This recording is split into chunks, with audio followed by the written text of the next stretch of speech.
Welcome everyone! Today we're taking a deep dive into a World Conquest speedrun as Italy in Hearts of Iron 4. The one and only purpose of this run is to fully annex all 83 nations in the game as quickly as possible. I'm going to explain the various strategies that I used throughout the run in great detail, so be warned. At times there's quite a lot to unpack. As always, I adhere to the speedrun.com rules for World Conquest in Hearts of Iron 4 and play on Ironman mode, regular difficulty and without any mods. Anyway, enjoy! We kick things off by selecting Electronic Mechanical Engineering to increase research speed slightly, and Paratroopers. The other two research slots remain unused for now. We also begin the construction of additional military factories in Italy. Equipment is one of the more critical bottlenecks in this run, and the more we can produce, the better. Although the biggest contributions to our stockpile over the course of the run are going to be coming from involuntary donations from annexed countries. For the time being, we have to assign our factories to just transport planes and convoys, but I keep one military factory on infantry equipment to retain at least some production efficiency on that line. Transport planes are quite costly, and because we require them rather soon, pretty much all of our production has to be allocated towards them. The army setup is simple. We just put all divisions into one army, assign them to a fallback line in Italy, and swap all mountaineers and 4 colonial divisions to the cavalry template. We also start the recruitment of 50 additional cavalry divisions and set the occupation orders to no garrison to regain the equipment. Italy does not own any rubber resources, yet our transport plane production requires plenty, so we'll have to import it in exchange for civilian factories. We also trade for a single unit of oil, since that's all we can afford. The remaining 5 civilian factories are required to build our intelligence agency. Italy's agency gets created automatically in regular playthroughs, but we intend to skip that part of the focus tree entirely. More on that in a second. First, we recall all fleets back to a port in Italy, delete all air wings and unpause the game. We won't select a focus, at least for now, to increase our daily political power gain. Italy is waging war against Ethiopia at the start of the game, and although you can win the war quite quickly and annex both Ethiopia and Tiny Ausa in the process, we're going to abandon this war. This seems counterproductive in a World Conquest speedrun, I know, but it's a necessary step for 2 reasons. With at least 50 political power accumulated and territory lost to the Ethiopian army, we fulfill the requirements for the decision to withdraw from Ethiopia. The subsequent White Peace event skips 3 focuses from the Italian tree that would otherwise take around 200 days to unlock. That is reason number 1 for abandoning this war. Number 2 is that it allows us early access to an exploit involving world tension. To visualize what's about to happen, I've opened up the World Tension history, which logs every event that influences tension positively or negatively. As you can see, the White Peace event has set us back by minus 3.5%, and tension is indeed negative at the moment, despite the tension meter reading 0. Let's change that by requesting to join the Axis faction. If Germany allows us to join, tension is going to rise by 2.2%, and they will indeed accept now that we aren't at war with Ethiopia anymore. We unpause and pause again immediately and leave the faction. Any other country would now receive a hefty diplomatic opinion penalty, but not Italy. They can come and go as they please, and by doing so we can artificially boost tension each day with only a small gap in between that limits diplomatic actions. With another 43 political power, we can afford to justify a war goal against the United States. Justifying against the United States also increases world tension slowly over time. The tension log is sorted from high to low, not by date, and you'll see the entry pop up later after it's over 2%. Our unused research slots have reached their buffer limit at the end of February. By assigning different technologies to the occupied research slots and filling the buffered slots with electronic mechanical engineering and paratroopers, we boost the progress of both techs by 30 days. We continue joining and leaving the Axis to increase world tension throughout February. It's one of the more annoying exploits to pull off, but hey, anything to save time. Luckily, we don't have to endure it for very long. At this point, I want to give credit to Simone here, who made me aware of this exploit over a year ago. Although it may appear minor and annoying to pull off, it nevertheless is essential in this particular strategy. So thank you very much for sharing that critical piece of information. I'm totally zoned out with my brain on autopilot after suffering through this exploit multiple times that day already, resulting in me not realizing that it's time to send our first operative on a mission after the first agency upgrade finished. Shortly after, Germany does Rhineland, which further boosts world tension, bringing us closer to our target of 100%. Research, besides paratroopers and better production, isn't really relevant due to how early we aim to achieve our goals, so I won't comment on it any further. At the end of March we reach 100% world tension, remain in the Axis and begin our preparation towards a war against France and the UK. We plan to trigger that war through a conflict with Albania. Justifying a war goal through a claimed state only takes half the cost and time compared to fabricating a war goal on non-claimed states. Maximum world tension further reduces the time to justify by 50%, meaning we're already down to just 60 days. But we're not done yet. By hiring the backroom stabber for 135 political power, we reduce the time to justify by another 25%. Another 5% come from a national spirit, bringing the time down to just 45 days. As a result, our war against Albania and the Allies consequentially will kick off as early as May 14th, 1936. I finally realized that I forgot to hire and assign an operative. His purpose is to build an intel network to at least 50% strength and create a collaboration government together with a second agent that we still need to recruit once we've unlocked the additional operative slot by upgrading the agency 5 times. We deploy the 15 new cavalry divisions, send half of them to Cologne and merge the rest with our army. Afterwards we select 10 divisions, the current maximum, for a naval invasion into the UK. Drawing the invasion orders reveals how we're planning to conquer the United Kingdom. Cutting off the north, taking the industrial heartland and swiftly securing London, Dover and Portsmouth. Although it's more tedious to assign orders to individual divisions, it keeps the preparation time for naval invasions low and allows for maximum control over which divisions land where. We put the remaining infantry and cavalry divisions into an army intended to reinforce the invasion and assign the rest to defensive orders. We could and should defend more territory to protect Italian core provinces, but since the effects won't ever impact us much, I rather skip the additional setup, which surely won't backfire later. Lastly, we move the reinforcements in our fleet to Wilhelmshaven and deploy our planes to Holstein, except for the transport planes. They'll operate from an airfield in Cologne. All the preparation for this war is done. Cherish this moment, constant war lies ahead. Political power will remain important, but so is a very special focus that is located deep down in the Italian tree, which we are now working towards. We couldn't begin the progression towards it sooner, since we desperately needed every single point of political power for justifications and the backroom stabber. 2 days before the war, we give the green light for our naval invasion and set our fleet on support orders. We declare war on Albania, whose independence has been guaranteed by the United Kingdom, immediately after fabricating the casus belli, thereby dragging them and the Commonwealth into the conflict right away. Spain is our next target. Justifying against them takes just 10 days, since we get a massive reduction towards time needed to justify from being at war with a major nation, the United Kingdom in this case, on top of the previously mentioned modifiers. As I've said before, we can only assign 10 divisions at a time to naval invasions, with the research we start with as Italy. This often leads to a strategic bottleneck because it takes the reinforcements some time to arrive. We can circumvent that by blocking naval access to the channel and sending reinforcements towards an Italian-held port.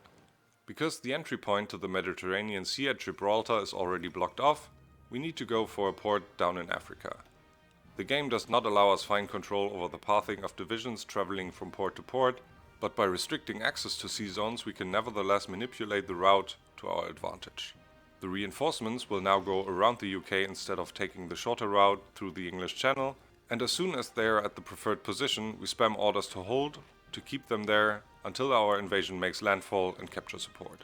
Speed is all that matters now. We need to quickly spread out and take over key ports and cities before the UK can organize a defense and to gain access to local supply, since we're completely cut off from any resupply routes. While the invasion of the United Kingdom is happening in the background, let me explain the grand strategy for this run. There are 83 nations in Hearts of Iron 4 at the start of the game, and we need to annex all of them to achieve complete world conquest. It takes at least 10 days to justify a war goal against another nation, but we don't need to fabricate a war goal for each and every one of them.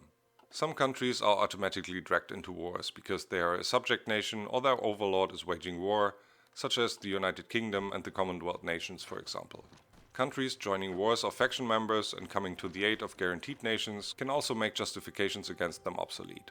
Reducing the amount of required justifications, keeping justification time low, and never leaving gaps in between wars are the key challenges for the speedrun. Another important aspect is how major and minor nations are determined by the game and what their status means for the victory conditions of a war. There are 7 major nations at the start of the game. To be considered a major nation, a country needs to control at least 35 factories and has to be in either the top 7 by total factory count or control at least 0.7 of the average factory count of the top 7 nations. Faction leaders always have the major nation status. Being especially aware of these rules is crucial, since all major nations need to surrender in a faction war to trigger a peace conference. Very few countries can become major nations through sheer factory count alone in the time span of the speedrun. Nationalist China is one of them. They are in fact so close to becoming a major nation that we cannot rush the United Kingdom too quickly. If they lose control over too many factories within May, the average factory count of the top 7 nations drops, and China might rise up to major status when each nation is evaluated at the turn of the month. Only after checking that China in fact did not become a major nation at the start of June do we micro our divisions into the remaining regions in the UK. Meanwhile, the justification against Spain is finished, and so did the subsequent one against Yugoslavia. We continue down the Duce part of the focus tree, initiate a justification against Poland, and declare on Spain and Yugoslavia. Despite no chance of actually winning, we give our defending divisions the orders to attack, to gain a little bit more army experience because we won't get enough from the few engagements in the UK alone. So why Spain, Yugoslavia and Poland specifically, you may ask? Well, you see, Spain is going to plummet into a civil war in July, fracturing into 2, possibly 3 or even 4 nations in the process, increasing the number of nations that we'd need to justify against. Yugoslavia, on the other hand, is by default guaranteed by France, Czechoslovakia and Romania, which forced them into the war as well. Most crucially, they also all joined the Allies. Poland serves primarily as a means of snowballing for us. They have a significant amount of equipment stocked and fielded, which we'll partially capture during the peace deal. In order to perform airborne operations, at least 50 transport planes are required. It's the bare minimum that allows us to drop a single division at a time, but that's all we need. Now that we have 50 of them manufactured, we can stop producing them and instead concentrate our military factories on the needs of our ground forces. Their job right now is to rush the ports to the south before enemy reinforcements can land and to encircle Birmingham. Major cities are worth a decent chunk of victory points, which allows us to control when exactly the United Kingdom falls below the surrender threshold. Because we just lost control over Sardinia, the balance of power moves against Mussolini by 50%. And since Sardinia is considered Italian core territory, we also get rewarded with a modifier that makes us lose another 0.5% weekly. Should the balance go too far in favor of the opposition, the Italians will oust Mussolini. Unless our plans go terribly wrong somewhere, this should not happen to us. Being victorious in a war and conquering territory is going to massively influence the balance of power in our favor, and we intend for that to happen frequently. Birmingham is already surrounded, and with the war goal against Poland in the bag, we're rapidly approaching the first peace conference of the run. We're just missing some last but important steps, starting with justifying against China. Dragging them into the conflict means we absolutely have to end the war before the turn of the month, otherwise the war will continue with China as the faction leader of the Allies after they rose up to major status.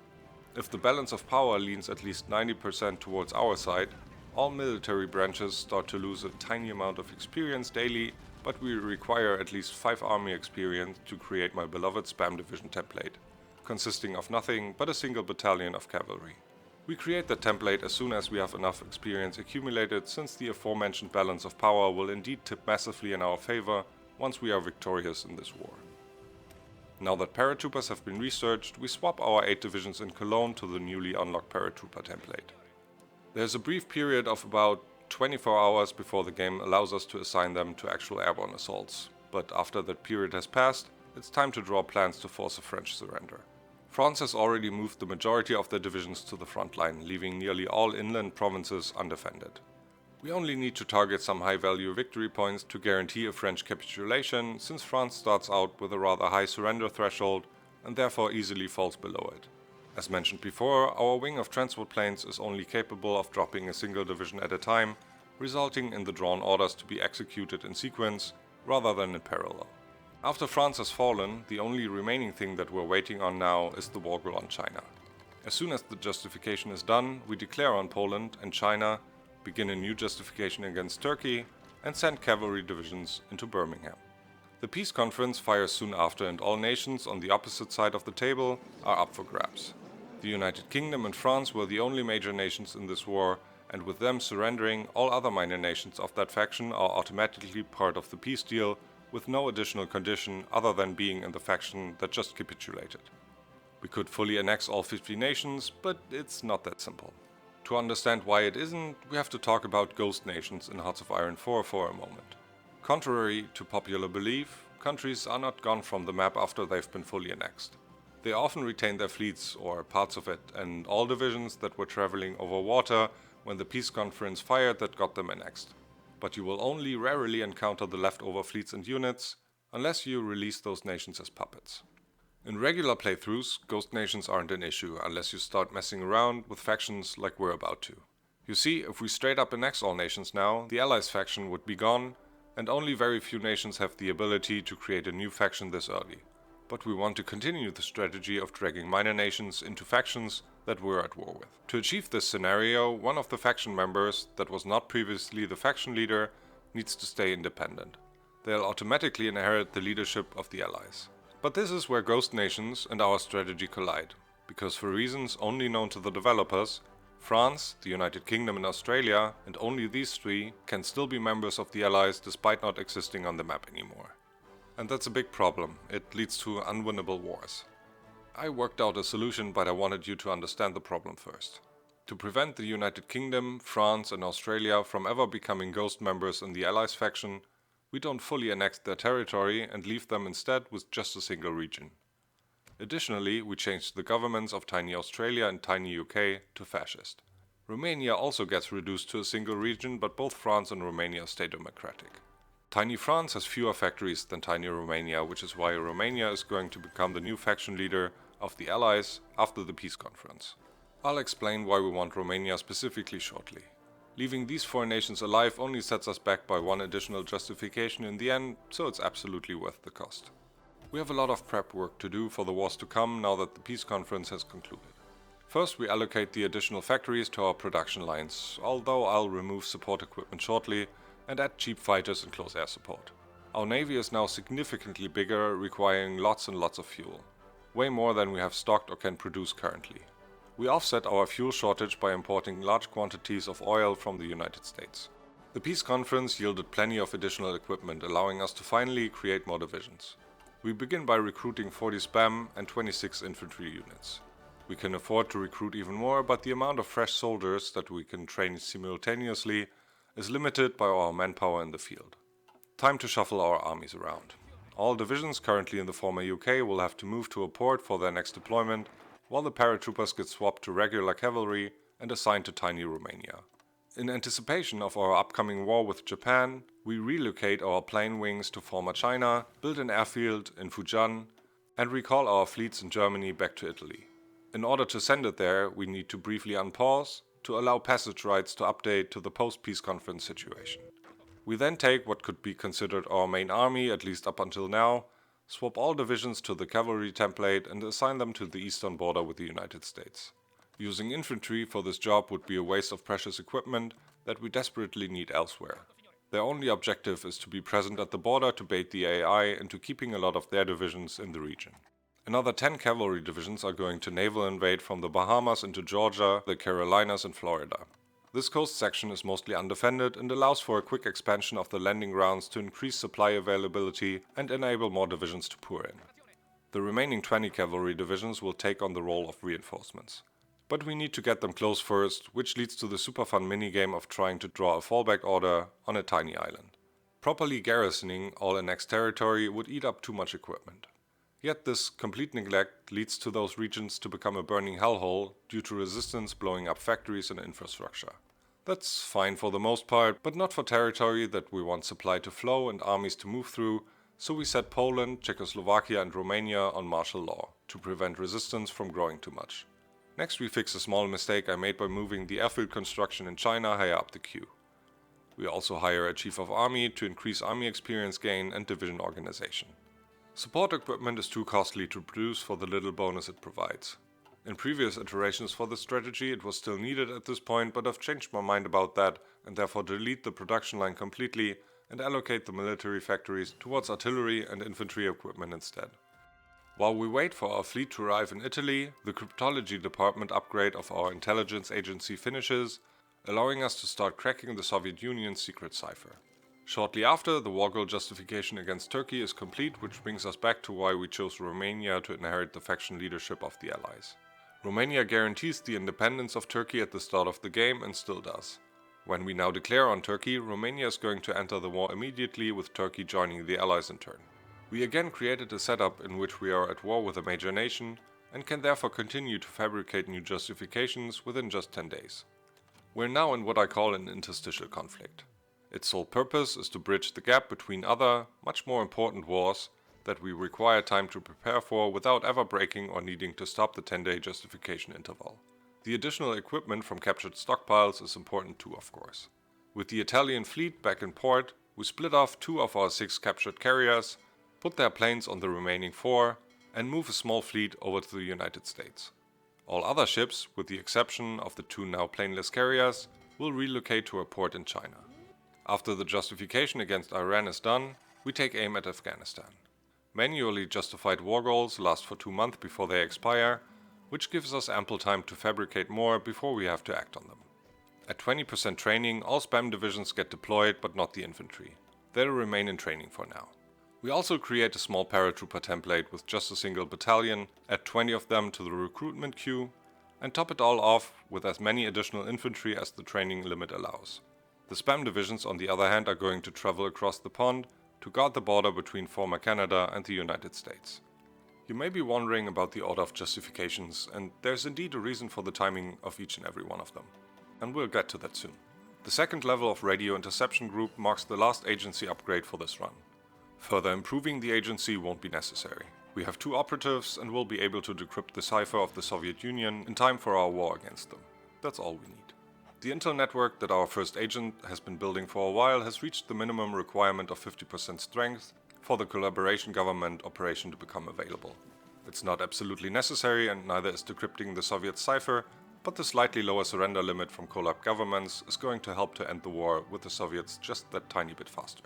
Now that we're fabricating a war goal against Iceland, let's quickly address the reasoning behind the order of justifications. We're about to go to war with both Japan and the United States, but in order to fight the Japanese, we first need to get some divisions over there.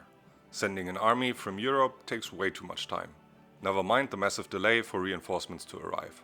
Instead, we want to be able to deploy divisions close by, but the game only allows us to deploy new units on territory that we own and is connected by land to our capital. We already do own territory in the region, but lack the direct connection back home. That's about to change after the interstitial war. We continue down Mussolini's focus path, but none of the focuses matter much so far. Sure, they provide some bonuses, but nothing worth mentioning in the context of this run. Bulgaria is the last one to stand between us and a continuous route to China. A new Silk Road, so to speak. Okay, but why Afghanistan, Iceland, and soon Ethiopia? The reason for Afghanistan comes into play later. Iceland and their overlord Denmark respectively won't reliably join factions in later conflicts, at least not when we'd want them to. Our divisions in North America just need a couple more days for all of them to reach their final destination, and justifying against Ethiopia bridges the gap until then. We could pick a different country, but the other remaining nations have yet to play their part in my strategy or have fewer equipment for us to capture. The time has come to end the interstitial war.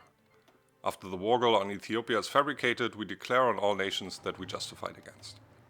Since Iceland is a subject nation, their overlord Denmark will join the war as well. A subsequent justification against Argentina, guaranteed by the United States like all other American nations too, is going to trigger the next conflict. Romania is faction leader and the sole major nation in this war, so only they need to surrender for everyone else to capitulate. All their divisions and most of their equipment were removed during the recent peace conference, allowing our cavalry to just ride into town. It's tempting to keep eating nations like this, or even to prolong the initial war with the Allies, but that would be detrimental later on, because we'd run out of war goals way before all major nations have been defeated. The peace conference once again proves our assumptions to be correct. All nations from the interstitial war joined the Allies and are now awaiting our demands. We take everything except France. Due to a misclick in the previous conference, I left France with 2 instead of just 1 region. It doesn't really matter, but I nevertheless correct the error here. After the second peace conference of this run is over, we again assign additional factories to our production lines. We won't add any new equipment types and are only going to adjust the amount of factories allocated to artillery and infantry until the end of this run. Now that there is a direct connection from Rome to China, we can begin the preparations for our war with Japan, which we intend to instigate in less than a month's time. We place half an army worth of infantry divisions in the north and the remaining infantry in port cities closest to Japan. Paratroopers will again play a vital role in this war, but won't be able to assist in the actual conquest of the Japanese home islands. Transport planes don't have the range to reach them directly, and taking airfields that are closer to Japan first delays the invasion. It's also rather risky since they have nearly all divisions stationed in Japan, so any airborne operation would just get squished. The concentration of Japanese divisions on choke point-filled islands is the big puzzle that we need to reliably solve to keep this war as short as possible, while multitasking the war in North America at the same time. As you can see, at least for the time being, Japan doesn't even bother with manning the border in the north. Pre-launching our naval invasion and ordering our fleet to support guarantees a successful departure of our troops once we're at war with the United States. We send the fleets we took in the last peace deal to China as well, and hire a couple more advisors. The justification against Argentina is finalized a few days later. We declare war immediately, wait for the United States to honor their guarantee on Argentina, and continue justifying, this time on Brazil. We again don't want to wait for our divisions to make landfall and send the reinforcements out to sail towards a port under our control in former Canada, although it's the least needed optimization in any of the naval invasions. I won't focus much on this theater in my commentary and instead highlight the campaign against Japan, since it's much more interesting in my opinion. The US will fall, there's no question about it. The divisions that are already present in the north and those that are now making landfall are simply going to overwhelm the few American troops that the US has so early after the game started. There's one thing worth mentioning though. The invasion of the United States will involve quite a lot of micromanagement. It is much faster than relying on battle plans for two main reasons. Automated division management looks too much for things to attack instead of just walking around them. It also makes sure to give divisions time to reorganize and tries to balance out the division distribution across the front line. That's great in most circumstances, but just doesn't cut it for us here. The US has no chance of saturating the very long front lines with enough divisions, and our objective in turn is to ignore fighting them wherever possible and instead rush towards the important victory points.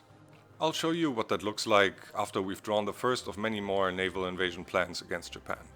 Now that our divisions made landfall on the American eastern coast, we march from Toronto towards Boston, New York and Philadelphia in an attempt to cut off the forces up north. Our reinforcements will support the northward push along the coast, but are going to pivot westwards later on. France, being the sole survivor of the past peace conference, is currently faction leader of the Allies and lets the US join, but won't partake in the war just yet, since there's still a truce between France and Italy in effect, also as a result of France staying independent in the recent peace deal. Next up is justifying against Japan and managing the navy, but for continuity reasons we're going to jump ahead in time briefly and stay in this theater just a little while longer to avoid needing to go back and forth too much. I want to show you one more thing about the campaign in North America. By cutting off the divisions to the north and taking Washington, we trigger an immediate retreat from the border in the north that will allow our spam cavalry to advance unchallenged down the western coast. Okay, let's rewind a couple of days. We're currently justifying against Japan, who still hasn't assigned any division to our shared land border, and organize our ships by splitting up our navy into submarine raiding fleets, task forces consisting of destroyers and light cruisers for patrols, and a main strike fleet made up of all aircraft carriers, battleships and heavy cruisers, as well as a large number of screening ships. We're obviously no longer trading oil with the United States and instead need to find other suppliers. Our navy is rather large and will burn through our stocked fuel at a very high rate.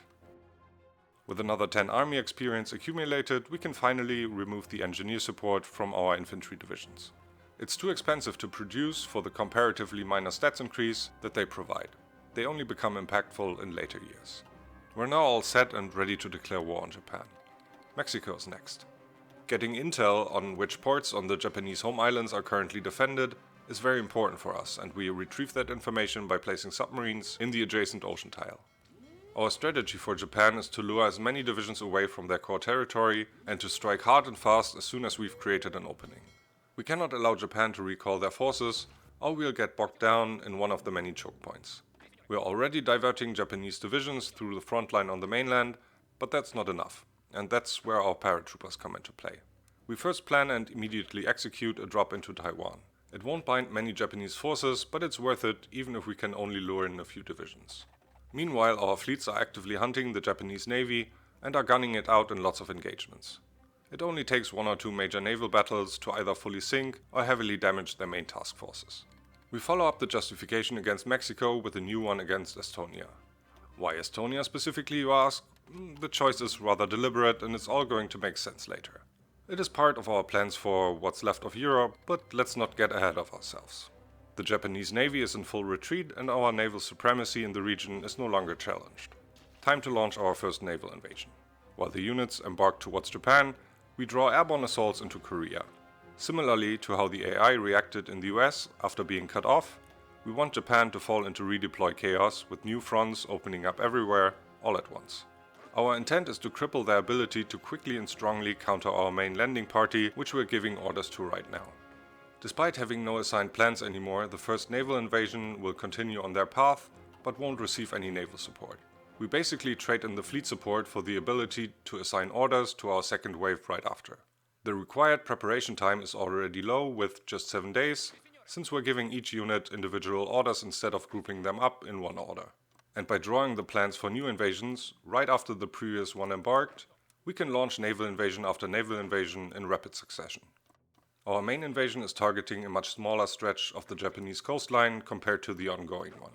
We absolutely have to take this port here without delay, and although we are going to successfully bait Japan into leaving the port undefended, a lot of Japanese divisions are passing through here while redeploying, and if we accidentally encounter one, we have to push them off the port quickly before the port gets reinforced by enemy units. But it's not yet time to launch the main invasion.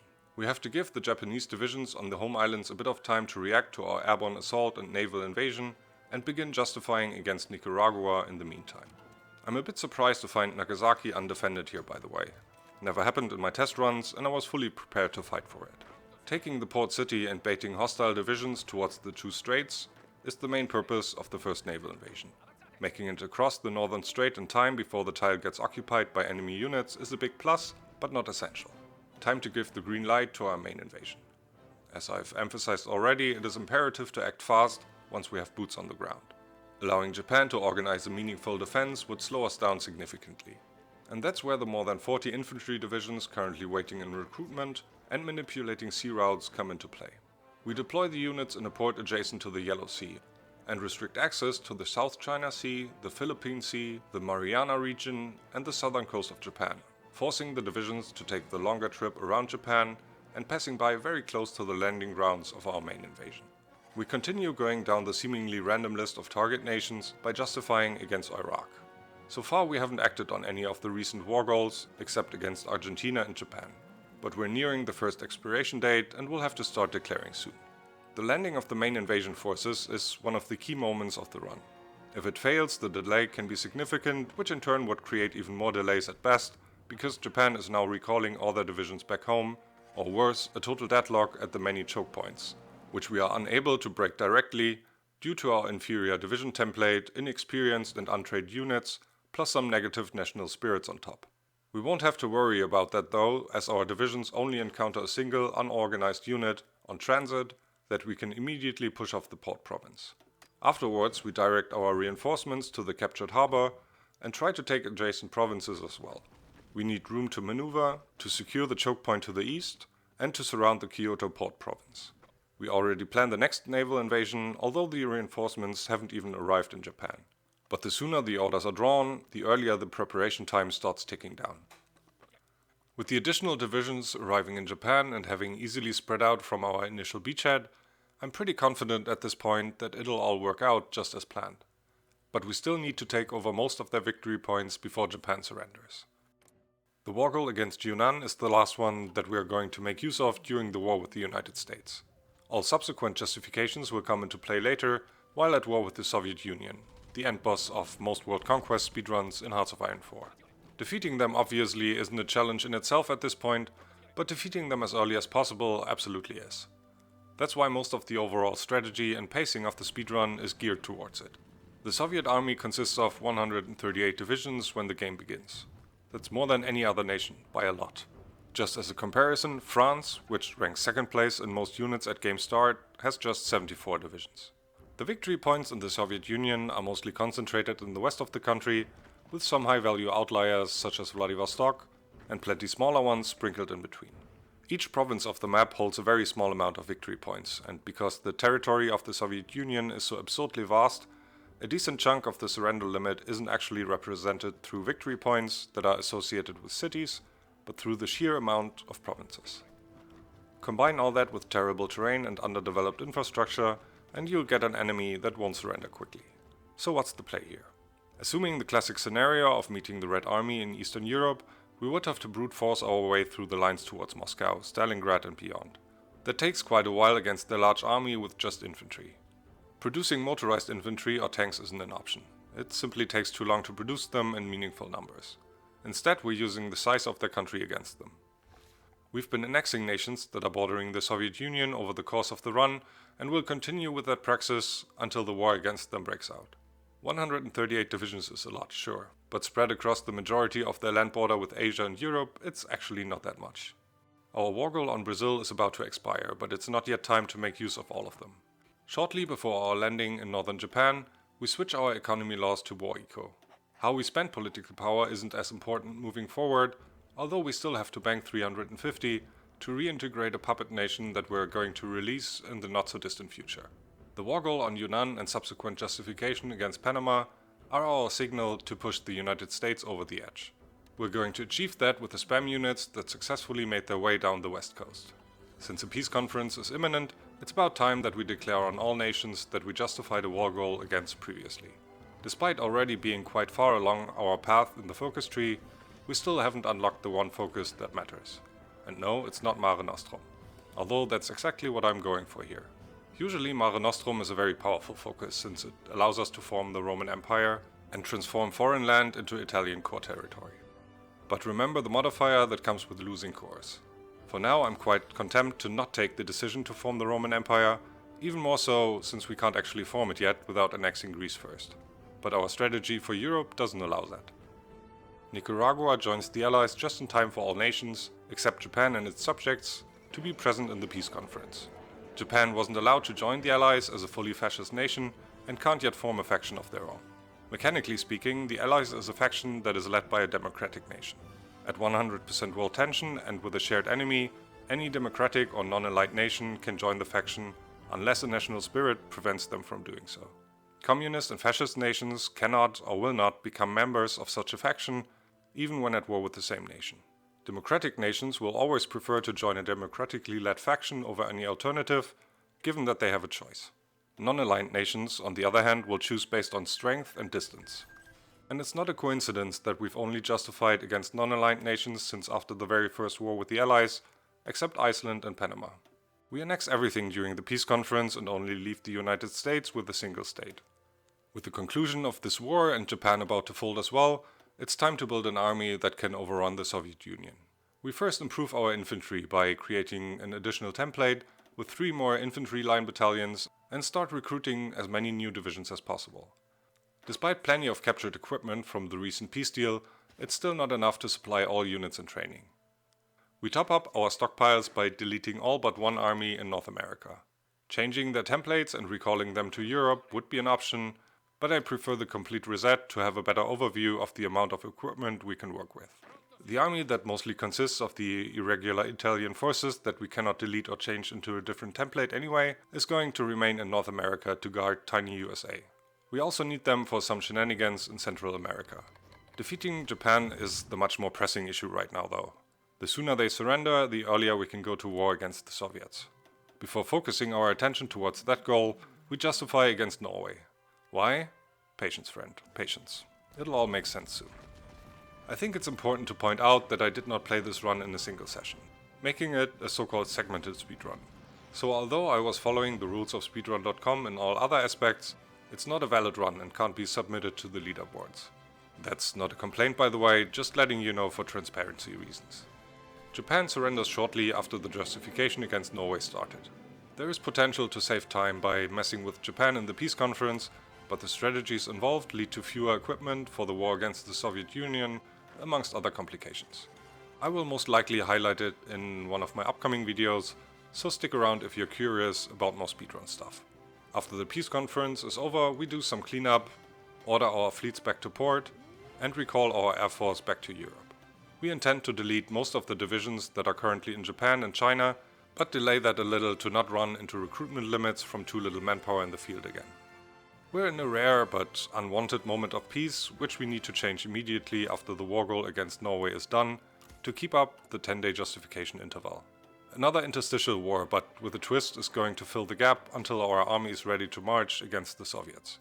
We trigger the interstitial war by declaring on Panama, which is guaranteed by tiny USA as well, now faction leader of the Allies and therefore still a major nation. I underestimated the travel time a bit and our divisions only barely reached the port before Panama's sole division could take it.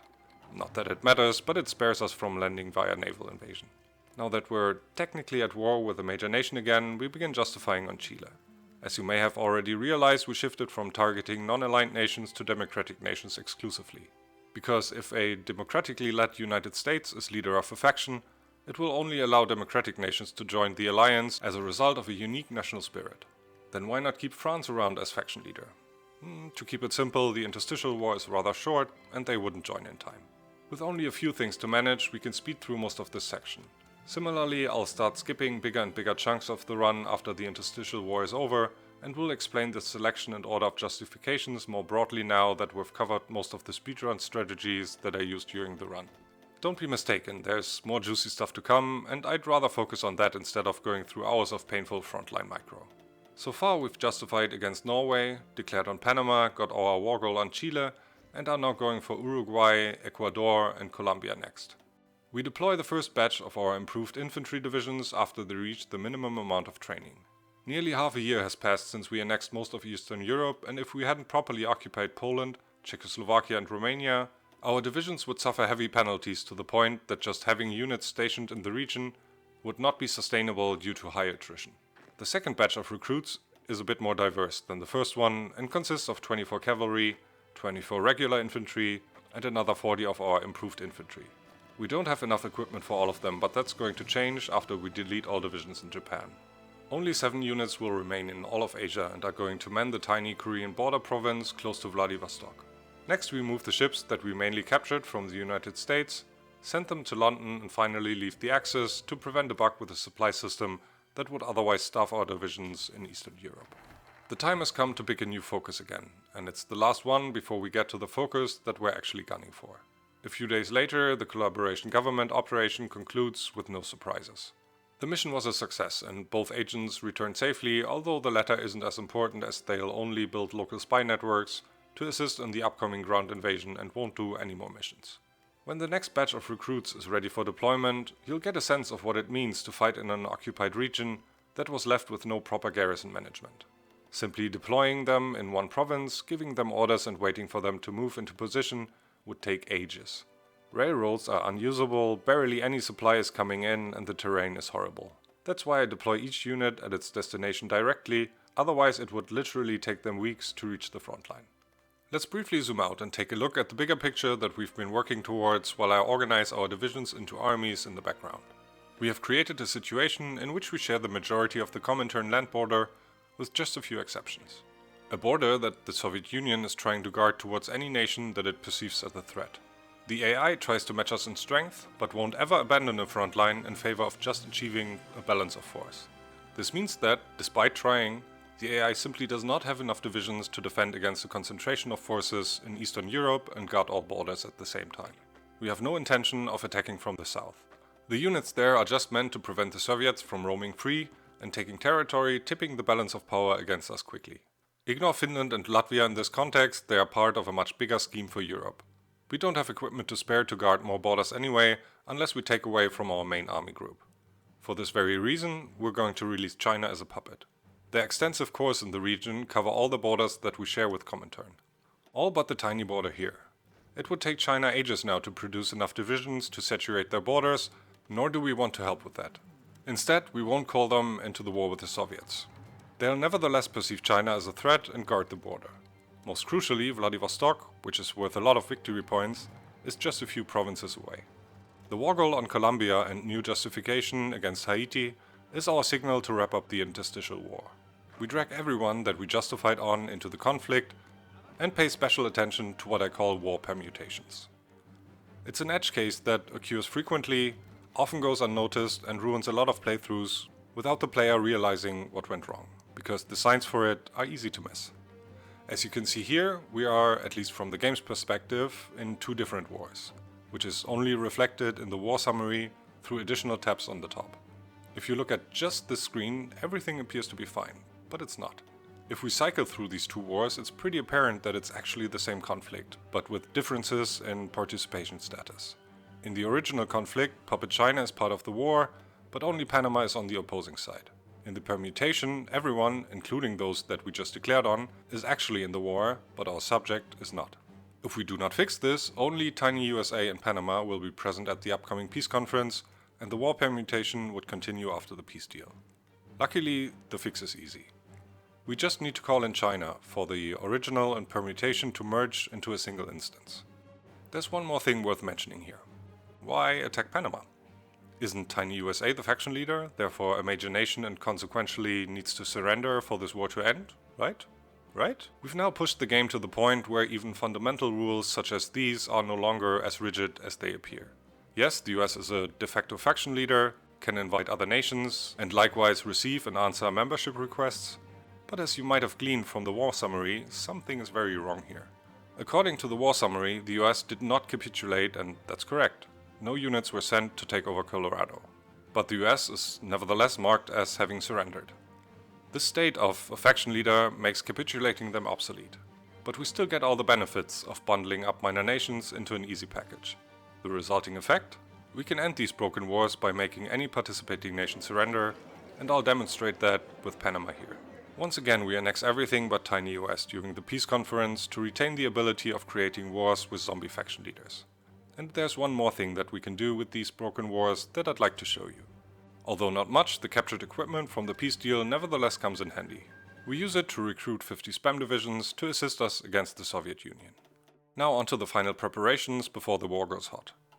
We organize our fleets to secure the Black Sea, Norwegian Sea, North Sea and Baltic Sea, as well as the regions in the Far East to prevent any naval invasions.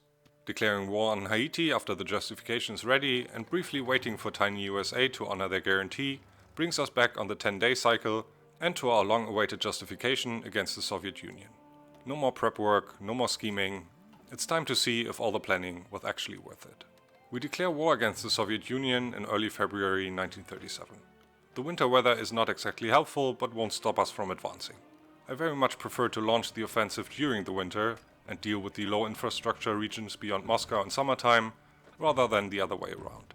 Our main task for most of the campaign will be to keep an eye out for weakly defended or empty stretches of the front line, to manually adjust division attacks and movement, and exploit openings in favor of swift territorial gains and encirclements.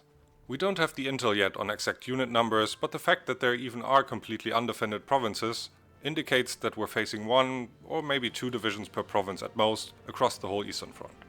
And that is indeed the case, as becomes evident when the numbers are revealed. We have an overwhelming numerical advantage over the Red Army, which is already plagued by combat penalties from Stalin's purge. The Soviet divisions in turn are pinned down everywhere, making it very hard for them to reinforce breaches or retreat from enclosing pockets. On top of it all, we also decrypted the Soviet Union cipher and now activate the bonuses from cracking their code. Although we are only halfway through the actual run, I consider this the final stretch already, since most of the complicated setup lies behind us. It's all execution from now on, meaning lots of micro and never missing a justification, nor letting them expire. On that note, here's the list of all war goals that we manually fabricate while fighting the Soviets. The idea here is that we can declare on the first few from the list without needing to care about possible consequences. They are either boxed in between neutral borders or can't take enough of our territory to make a difference. Our tactic on the front line is simple yet effective. Wherever possible, we push into undefended provinces or try to break through weak defenses, with the goal to encircle as many divisions as possible and prioritize capturing railways and supply hubs over anything else.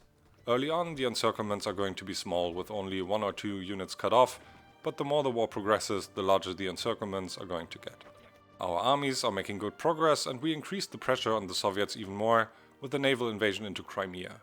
Ideally, it's going to also serve as the entry point to the Caucasus for our spam divisions.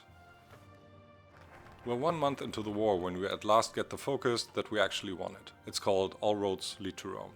After unlocking it, we automatically gain war goals on what the game calls non-friendly neighbor European countries. If you look at the focus at the start of the game, It seems like you will only gain war goals on Switzerland, Austria, France and the United Kingdom. But that's because it's a dynamic effect that actively looks for whom we share a border with. And as of right now, we share a border with quite a lot more European countries. 15 in total to be specific, saving us 150 days of manual justifications. With a little creativity you can get even more than that, but we had to make compromises, for example with Bulgaria, to open up the land route to China. Overall, and that's true for most speedruns, it's possible to achieve a faster time in older versions of the game. Preferring to attempt speedruns on the current version, which I very much do, means that I often have to adapt the strategies to changes in the game while still working on them. But that's a burden of my own making. Though measuring success in days may seem try-hard to some, speedrunning is what I enjoy most after playing this game for nearly 8 years. But don't misinterpret that as some form of comparison, please. Speedrunning is not superior to any other playstyle. Play the game however you like. I just hope that you can maybe learn something from the commentary and hopefully be somewhat entertained as well. The first naval invasion across the Black Sea into Crimea did not face any resistance, and neither did the subsequent one into the Caucasus. With the backdoor from the south wide open, we draw garrison orders for our spam divisions. It's not meant to be used offensively and isn't particularly good at it either, but will lead to our spam divisions just swarming the whole area given that they face little resistance. We continue to make good progress, especially in the south and center, but we've not yet penetrated deep into Russia in the north. Our regular infantry divisions in former Estonia were only defending so far, but are now going to put pressure towards Leningrad and attempt to link up with the armies to the south. 2 months into the war, although still far from its conclusion, the inevitable outcome is already apparent. We've destroyed a fair amount of enemy divisions already, and reinforcements will only trickle in one by one, enabling us to keep up the pace. At the beginning of May, 3 months after the war started, we've taken Leningrad, are at the gates of Moscow, and on our way to Stalingrad. The front line is in large parts void of enemy divisions, and progress is primarily limited by bad terrain and supply. We could speed things up by changing parts of our army to the smaller and faster cavalry template, which requires less supply, but we're ahead of schedule on the conquest side of things, so there's no need to optimize the Soviet campaign any further. Not much later, and the focus All Roads Lead to Rome is finished. We take New Roman Citizen next, because it helps to keep resistance in those countries that we've occupied the longest below the threshold that triggers an uprising before the end of the run, without us actually committing manpower or equipment. The All Roads focus rewarded us with war goals on all remaining European nations, and as you can see here, they don't expire because they've been generated through the focus tree instead of fabricated manually. We could now declare on all democratic nations, since they'll prefer to join the Allies over Comintern, end the interstitial war and receive a nice boost to our equipment stockpile. But A, the war is basically over anyway, and B, there's still something about the broken war mechanic that I'd like to demonstrate in a minute. The Chinese puppet state has fulfilled its purpose of baiting the Soviets and boxing in other nations, but for this run to be a true world conquest, we cannot have any puppet nations left at the end. One nation, one color, that's the rule. Since it takes at least 2 months to annex a puppet state through what's been dubbed diplo-annexing, we begin the process now by lend-leasing them equipment. Convoys are best in our case, since we have plenty and they are valued pretty high. So are trains and other equipment, but we don't have them stored en masse.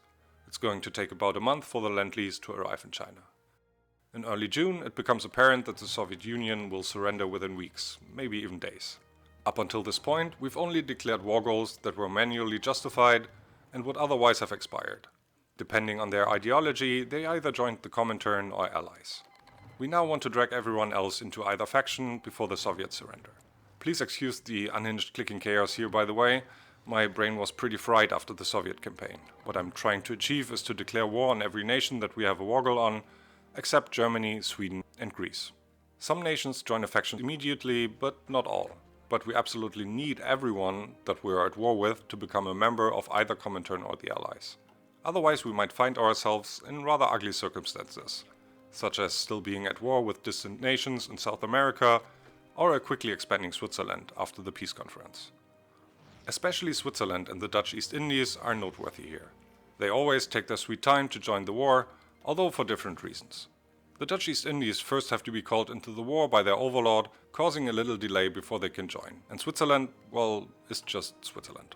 Either way, it's a balancing act between giving all nations that we're at war with enough time to join a faction before the Soviet surrender, on the one hand, and not dragging them in too early, which gives them too much time to roam free and move the balance of power too far against us. We're down to just 30% on the balance of power scale when the Soviet Union surrenders, and the following peace conference reveals the final twist of the run. Remember when I said that broken interstitial wars can be ended by capping any nation, not just the undead faction leader? Well, it goes beyond just that.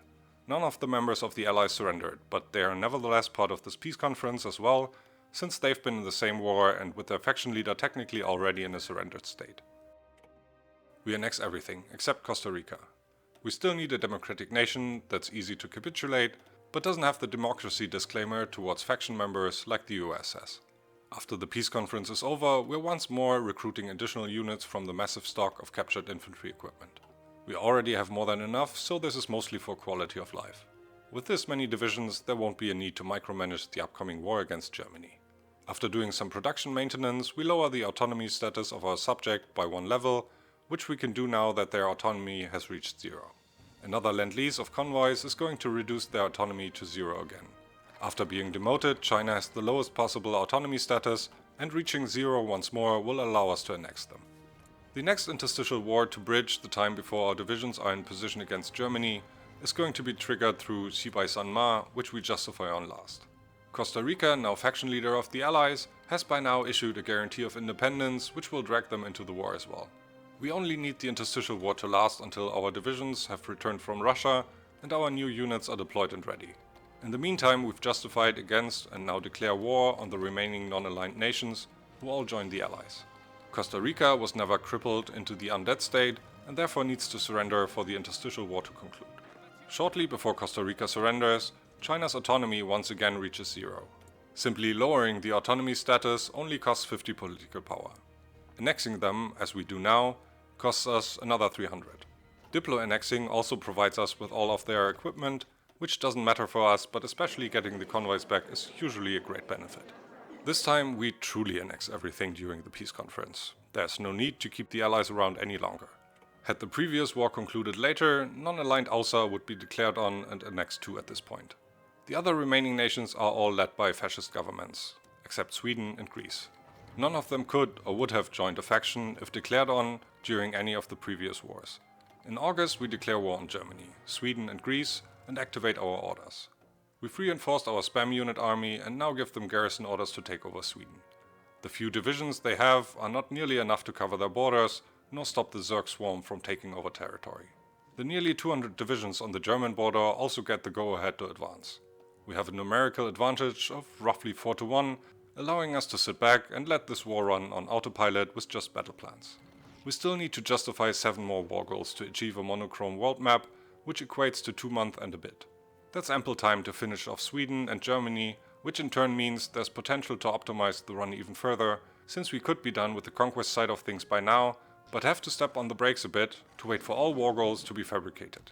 Sweden never joined the Axis and gets their own peace conference once they surrender. Tiny fascist Australia is the last target on our list, and we now need to make sure that we're in a position to defeat Germany and win the war almost immediately after declaring on Australia to not unnecessarily add to the final time. When we eventually drag them into the war in the Axis faction, it only takes another 2 days for the 9th and final peace conference of the war to pop up. In total, it took 657 days to achieve a full world conquest speedrun as Italy, with 10 days lost to bad RNG and 2 days to sloppy timing. A further 20 days are only required because I have the Arms Against Tyranny DLC enabled and to prevent the Ghost Nations bug. I've been very busy with family and work in the recent month, and I'm sorry that I had to keep you guys waiting for so long. There's already more content in the works and I intend to upload more frequently this year. Thank you very much to everyone for sticking around. Not only until the end of this unusually long video, but to those who stuck around in general and left me messages of encouragement. I decided to host a Discord server to better keep in touch and answer questions. Link is in the description below. Thanks again for watching and have a great day.